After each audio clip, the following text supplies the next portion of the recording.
Hey guys, it is me, SearingSorrow, and I'm back with another bad fanfiction reading of After by Anna Todd, aka Imaginator 1D, aka Imagination Movers. You gotta think about imagination movers. You gotta think about imagination movers. You gotta think about imagination movers. You gotta think about it. And today we're going into 46 and 47, these chapters. Alrighty, here we go. An obnoxious buzzing wakes me up in the middle of the night. I almost forgot Harry was in my room. How did we always end up together?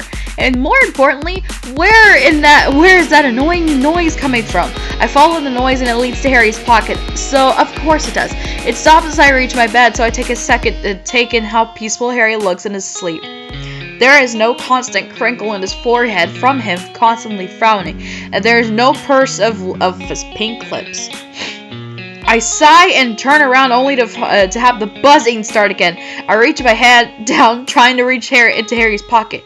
If his pants weren't too tight, I probably would have removed the phone from his pocket, but I have no such luck.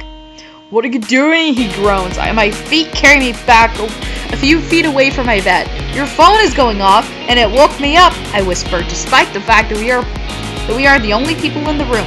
I watch silently as he digs into his pocket. His large hand struggles into the pocket, but he pulls out his phone and answers it.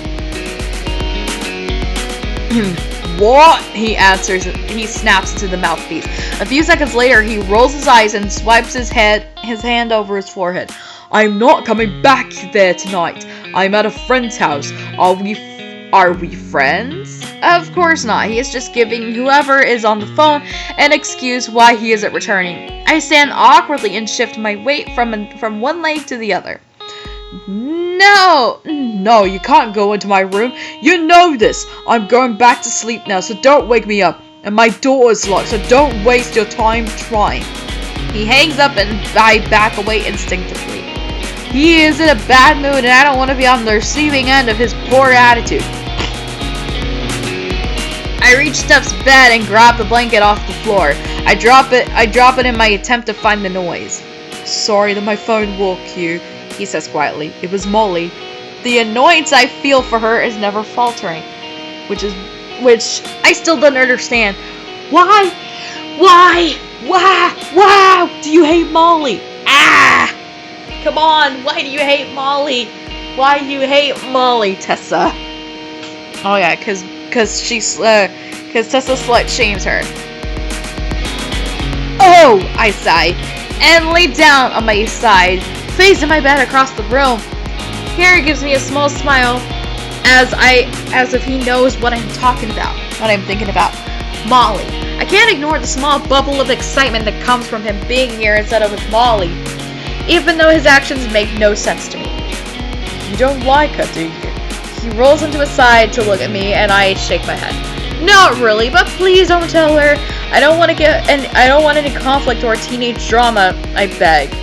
"You've already created some, Tessa." I know I can't trust him, but hopefully he will forget to torture me with this information. "I won't. I don't care for her either," he murmured.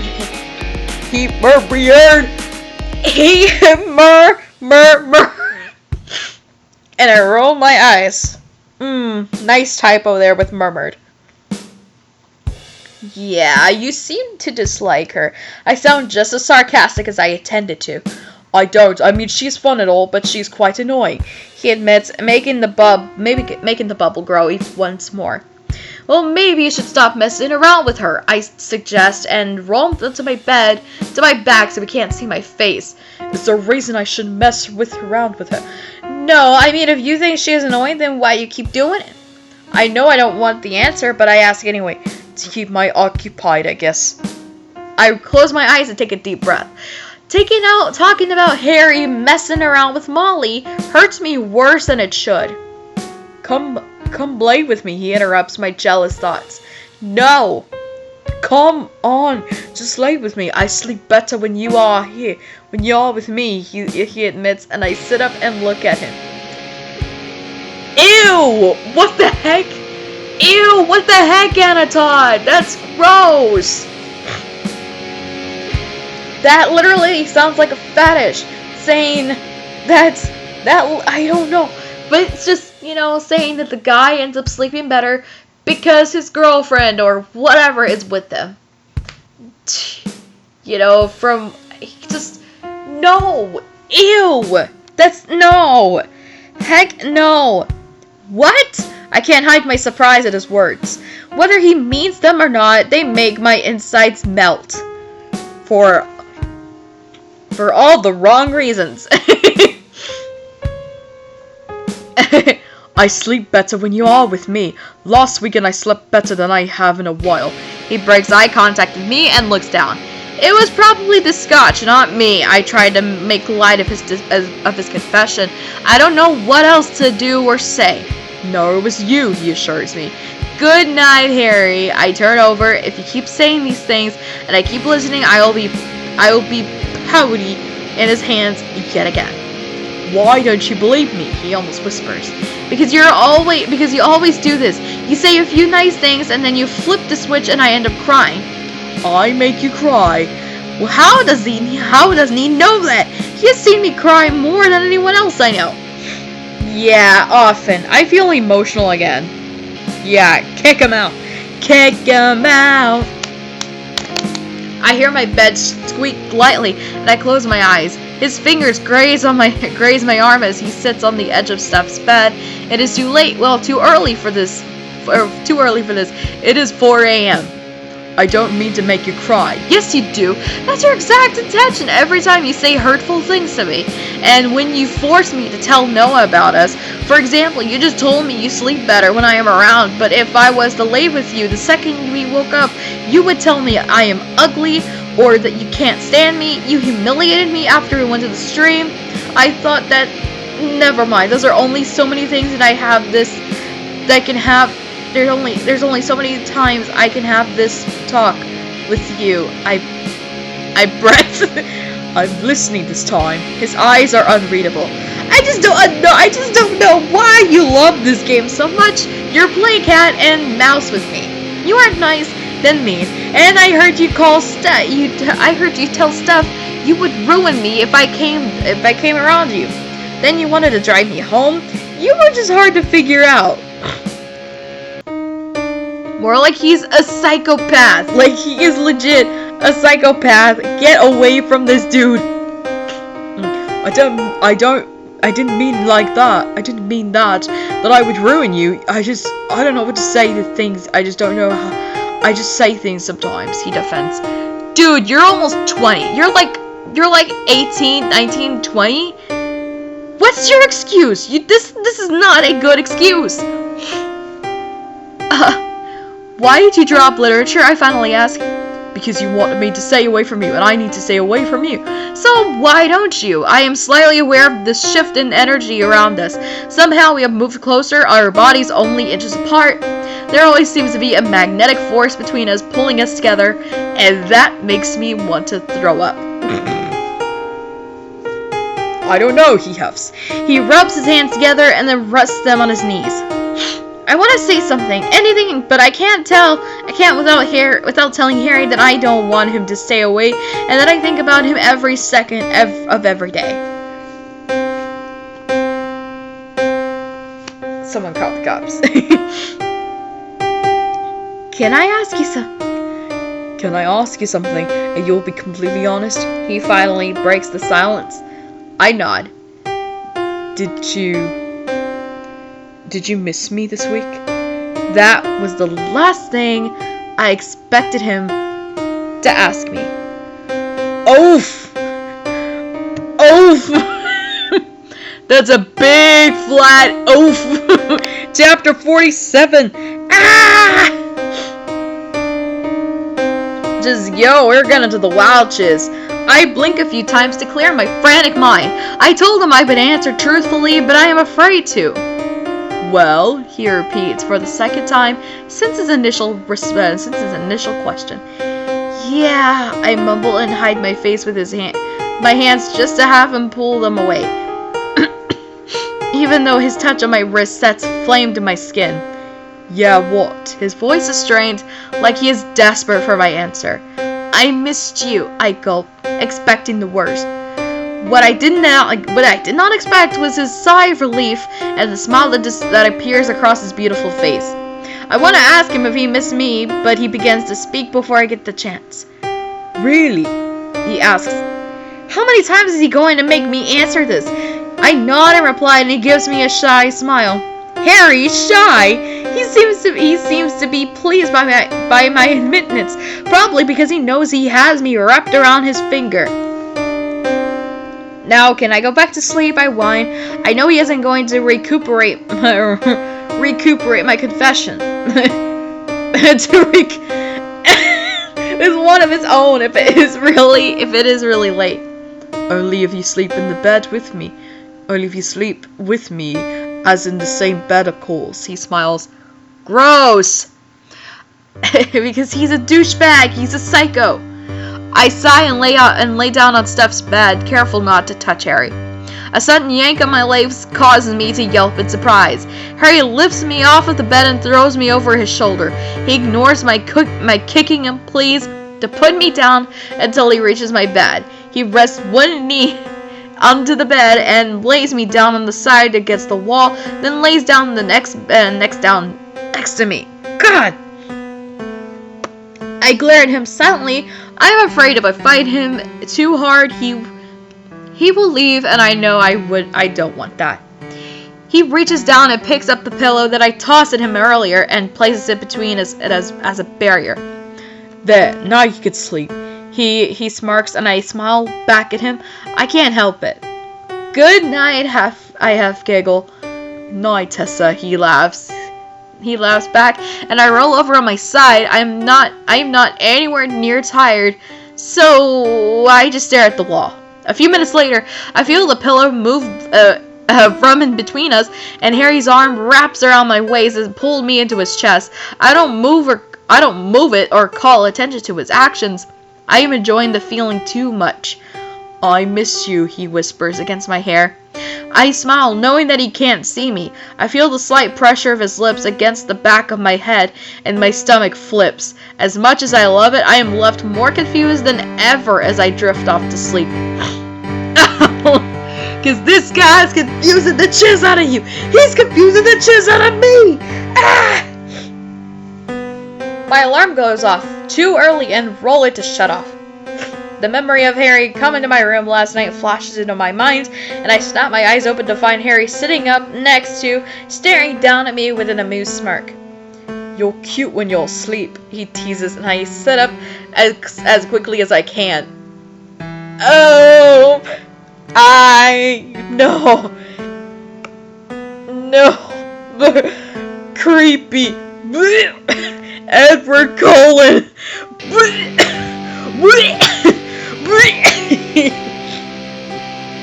Just, oh my god. I remember in Twilight when Edward Cullen is watching Bella sleep in her room. No joking. He just sneaks into her room and she's asleep. And he's watching her. That is creepy. Really, really creepy. I'm gonna be real with y'all. What's the alarm for? He asks and hands me my phone. I switch it off and climb off of the bed. I'm going to get a car today, so you can leave whenever, I tell him, and he frowns. You're obviously not a morning person. I am. I just don't want to keep you. I feel a little guilty for being rude, but I had expected him to be rude as well. You're not. Can I come with you? No. To look at a car? Why would you want to do that? I am suspicious of his motives. Why would I have a reason? You act like I am plotting to kill you or something. He laughs and ruffles his hair. That's because you seem like you really do have an intention of possibly killing her. And in fact, with this abusive relationship and that, I would not be surprised if he ends up legit being a serial killer. Like, he would legit be at the Michael Myers, Jason Voorhees, Hannibal Lecter, Jack Torrance level of serial killer. Yeah, that's basically what I think of it must. Well, I am a little taken aback by your cheerful mood this morning, and you wanting to go somewhere with me, I admit. I just want to. I don't have anything else to do. Just go hang out with your friends, man! She can go by herself.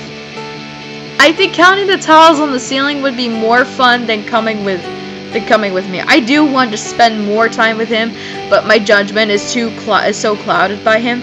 He confuses me too much. There's too much back and forth between us. Look, if you don't want me to go, just say it and I will go. His annoyance is evident. You just what? I am afraid that you will be unpleasant to me the entire time.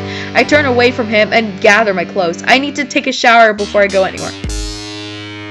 I won't be, I promise. Just let me show you that I could be nice. It's just for one day. He smiles. I don't see this ending well. I feel like we are constantly trying to be friends, not be friends. Staying away from each other, stay the night with each other. So much energy is put into whatever it is between us.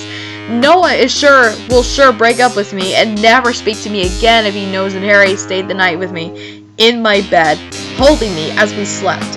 While I am lost in my thoughts, it finally seems okay for me to admit that listening to Harry's steady breathing in my ear while he slept was worth never speaking to Noah again.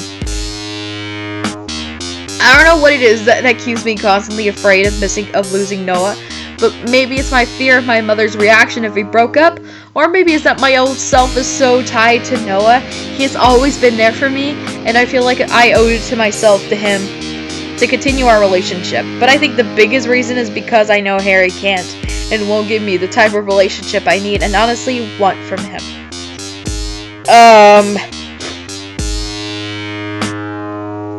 Tessa, you're confusing me more at this point. You need to just ditch them both and start fresh. Okay, somebody in the comments just said, she obviously wants Harry, but is scared to break up with Noah because she thinks Harry doesn't want a relationship with her. But, like, girl, I'm just saying, she needs to just dump them both and start off fresh. And, start exploring a little bit. Okay, and even as this conservative guy, like, and even as conservative as she is, I'm even surprised she even has a boyfriend at all, let alone having Noah. To Tessa, Harry calls from across the room. I had been standing here mentally debating with myself and forgotten Harry was even in my room. Is something wrong? He asked and stepped towards me. Oh, nothing, just I am finally admitting to myself that I have feelings for you and want more from you, but I know you will never care about anyone, especially not me. No, I was just thinking about what to wear. I lie. His eyes move down to the clothes in my hands and he tilts his head, but doesn't say anything. So, sorry, can't come? It will be easier for you anyway, so you don't have to take the bus. That is what you were going to do, isn't it? He is right. It would be easier. Yeah. Yeah, what? You're not going to let me take you, or you planned on taking the bus? Both. I walk towards the door and he follows me. What are you doing? Coming with you. I'm going to take a shower. I dangle my toiletry bag in front of him and he grabs it from me. Me too, he smiles. Ew! Dang co-ed bathrooms. He walks past me and opens the door without looking back. I rush to catch up with him. Ed grabs a hold of his shirt. Nice of you to join me. He jokes and I roll my eyes. We haven't even begun the day and you're already annoying me, I tell him and he laughs. A group of girls walks by us and into the bathrooms. They don't even try to be subtle about staring at Harry. They aren't even staring at him because of all of his tattoos and piercings. They're staring at him because he is hot. They're staring at him because he is hot. Tag yourself in a group of girls. Now, the whole college probably stares. Bitch, it's Harry Styles. Like, he is a beautiful human. I know, and he's actually a nice person. And they are gonna stare. He is a guy that is very muscular.